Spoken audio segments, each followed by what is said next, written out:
السلام علیکم ورحمۃ اللہ۔ یہ سہیل خان کی شخصیت سے ہمارے بھائی واقف ہیں کہ یہ جماعت اسلامی میں تھے اور اس کے اندر بہت زیادہ انتشار پھیلایا کرتے تھے، جاسوسی کیا کرتے تھے۔ تو جب وہاں سے نکل کر ہماری جماعت کے اندر آئے تو ہمارے ایک سینئر ساتھی بھائی نے یہ بات بتائی کہ جب یہ آئے تو جماعت اسلامی والوں نے بڑی خوشیاں منائیں اور کہا کہ یہ بہت بڑا جاسوس تھا ہمارے اندر، اور ہمیں اچھا ہے کہ تمہارے اندر گیا تاکہ تمہارے اندر بھی وہی خرابیاں پیدا کرے۔ تو یقین کیجئے کس قدر سچی تھی ان کی بات کہ اس بندے نے جماعت کا بیڑا غرق کر دیا ہے، اور اتنا بڑا جاسوس، اور آپس میں ساتھیوں کو متنفر کرنا اور ساتھیوں کی شکایتیں لگانا، اور سب سے بڑا جو جرم اس کا یہ ہے کہ وہ جماعت کے اندر جب امیر جماعت کے اندر شرک آیا تو اس نے پوری طرح ان کا ساتھ دیا اور ان کے مشرکانہ عقیدے کو پوری جماعت کے اندر پھیلانے میں بڑا کردار ادا کیا۔ اب ذرا ان کی آواز سنیے اور اس کے بعد میں اس کے اوپر تبصرہ کروں گا۔ السلام علیکم۔ آج پورا ملک ڈوب رہا ہے، یہ بارشیں ہیں، یہ سیلاب ہے۔ لوگ قبروں پہ جایا کرتے تھے، باباؤں کو پکارا کرتے تھے، پیروں کے پاس جایا کرتے تھے، تعویذ لٹکایا کرتے تھے۔ کہاں گئے وہ آج تعویذ اور تعویذ؟ یہ فیس بک پر بھی اور یوٹیوب پر بھی سہیل خان کا ایک چھوٹا سا کلپ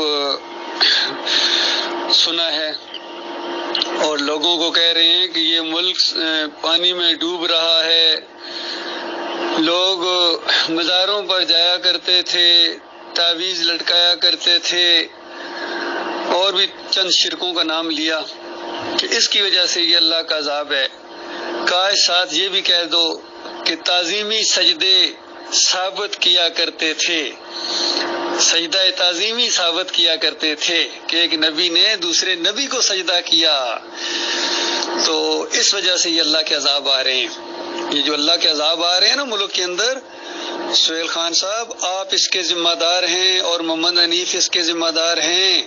محمد حنیف کی غلط بات کو آپ نے منوایا ہے اپنی شخصیت کے ذریعے، اور جو بھی آپ نے ایک علم کا روب ڈالا ہوا تھا لوگوں کو شکنجے کے اندر، CID کے شکنجے کے اندر بھی آپ نے کسا ہوا تھا، تو یہ آپ ہیں اس کے ذمہ دار۔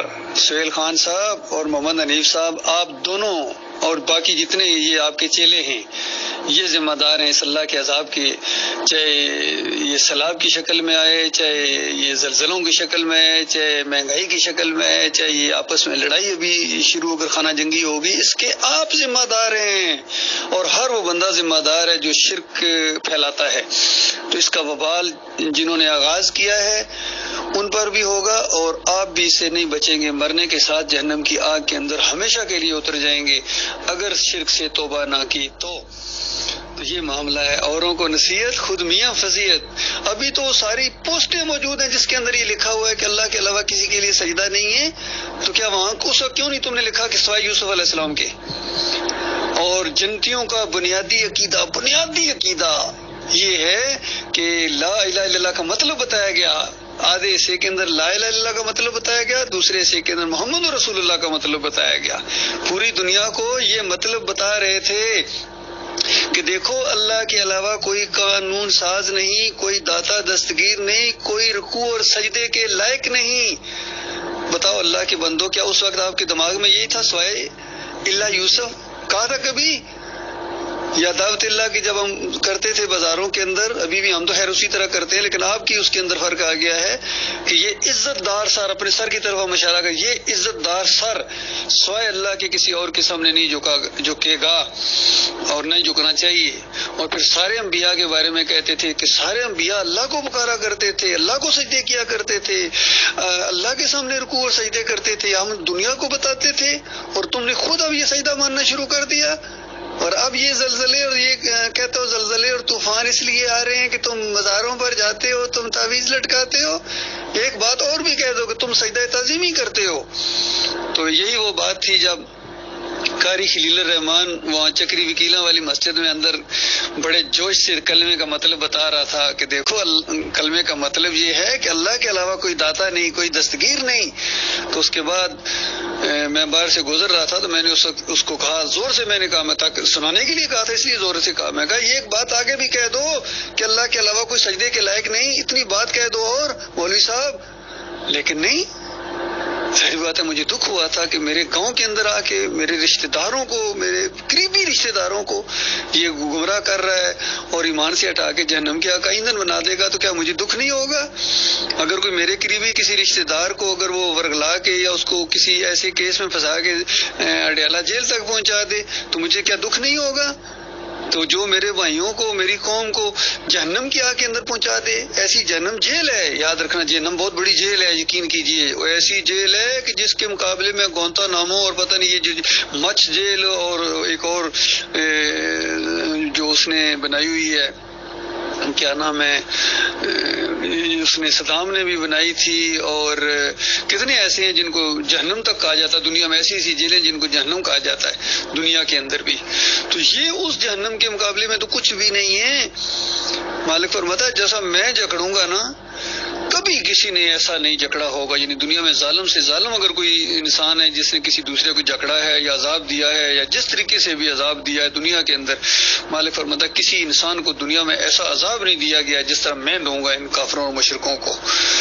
تو یہ معاملہ ہے کہ انہوں نے اتنا گمراہ کیا ہے انسانوں کو، پوری جماعت کو انہوں نے گمراہ کر دیا. اور پھر جھوٹ، اتنے کذاب ہے یہ بندہ، یہ سہیل خان کذاب کہتا ہے جماعت کا ہمیشہ سے یہی عقیدہ رہا ہے کہ یوسف علیہ السلام کو کسی کا بھی یہ نہیں عقیدہ رہا کہ اللہ کو کتنا جھوٹ بولا. ڈاکٹر صاحب کی 3 تقریریں سامنے آ گئی کہ وہ کہتے ہیں کہ یہ سجدہ اللہ کو ہوا ہے، لہو کی ضمیر اللہ کے لیے ہے. اور پھر فتویٰ بھی سامنے آ گیا کہ جس کا ایمان خراب ہوتا ہے، سنو فتوے تم لگاتے ہو نا، ذرا سنو فتویٰ کس طرح لگایا جاتا ہے. سہیل خان صاحب سنو، ڈاکٹر عثمانی رحمۃ اللہ علیہ کہتے ہیں جن کا ایمان خراب ہوتا ہے، اور ڈاکٹر صاحب کے ساتھی اس کی تشریح کر رہے ہیں اب، جس کا عقیدہ خراب ہوتا ہے، جس کا نظریہ خراب ہوتا ہے، جو مشرک ہوتا ہے، جو کافر ہوتا ہے، ڈاکٹر صاحب کہتے ہیں جس کا ایمان خراب ہوتا ہے نا، وہ اس طرح تشریح کرتا ہے کہ یوسف علیہ السلام کو سجدہ ہوا. تو کس نے اس طرح تشریح کی ہے؟ کس نے تفسیر کیا؟ بتاؤ ذرا.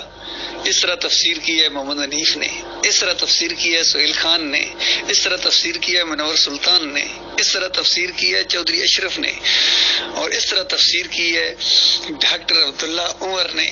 ان سب نے، چونکہ ان کا عقیدہ خراب تھا، وجوہات کچھ بھی ہو سکتی ہیں. ڈاکٹر صاحب نے ایک وجہ بیان کی. ڈاکٹر صاحب کہتے ہیں اس وجہ سے کہ پجوانا چاہتے ہیں اپنے مریدوں کو، اپنے مقلدین کو پجوانا چاہتے ہیں. تو اس طرح پوری طرح آج ان کی پوجا کر رہے ہیں، پوری طرح ان کے اوپر حکمرانی کر رہے ہیں، پوری طرح ان کے اوپر یہ خدائی کر رہے ہیں. چند دنوں کا معاملہ ہے بچیوں، چند دن ہے. توبہ نہ کی تو اس کے بعد ہمیشہ کی آگ میں رہنا پڑے گا، چاہے دل مانے یا نہ مانے.